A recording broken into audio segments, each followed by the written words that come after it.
You ask Tiger to solve. This deals with linear equations with one unknown. The final result is v equals -6.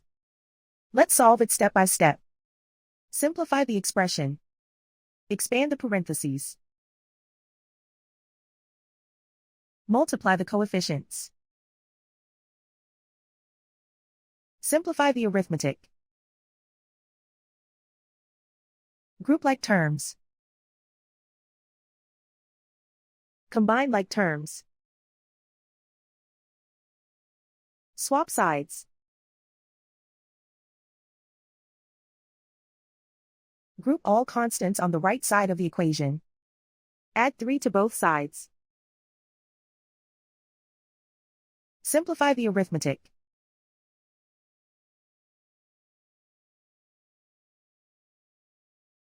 Isolate the v. Divide both sides by -10. Cancel out the negatives.